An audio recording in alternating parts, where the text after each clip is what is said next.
বাংলাদেশের গর্জন থামাতে ভারত নামাচ্ছে ছক্কার ঝড় তোলার তারকাকে, বাদ ফর্মে না থাকা বিগ হিটার। বন্ধুরা, আপনারা যদি দেখতে চান এই প্লেয়ারটিকে, তাহলে ভিডিওটি লাস্ট অবধি দেখতে হবে। চ্যানেলকে সাবস্ক্রাইব করতে হবে, লাইক দিতে হবে এবং নোটিফিকেশন বেল আইকন দাবাতে হবে। বিশ্বকাপের সুপার 8-এর ম্যাচে শনিবার অ্যান্টিগার মুখোমুখি হবে ভারত বাংলাদেশ। এই ম্যাচ জিতে ভারত সেমিফাইনালের টিকিট পাকা করতে চাইবে। শিবম দুবে টি-20 বিশ্বকাপে মিডল অর্ডারে ভালো খেলতে পারেনি।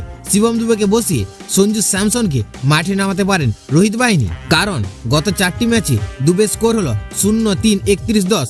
বাংলাদেশের সঙ্গে ম্যাচ যেখানে হবে সেই অ্যান্টিগার পিচ পেসের পিচ, আর সেখানে দুবে ব্যর্থ হবে বলে ধরে নিচ্ছে দল, কারণ আইপিএলে ধারাবাহিকভাবে ভালো খেলা বাঁহাতি শিবম পেসারের বিরুদ্ধে মোটেও স্বচ্ছন্দ নয়। স্পিন খেলার জন্য প্রয়োজনীয় ফুটওয়ার্কের অভাব আছে।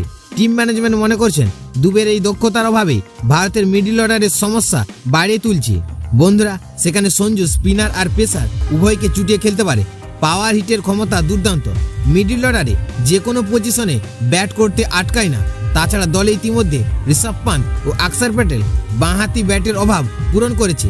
সেই কারণে সঞ্জুকে বাংলাদেশের বিরুদ্ধে নামানোর কথা ভাবছে টিম ম্যানেজমেন্ট। বন্ধুরা, এক নজরে দেখে নিন ভারতের সম্ভাব্য একাদশ।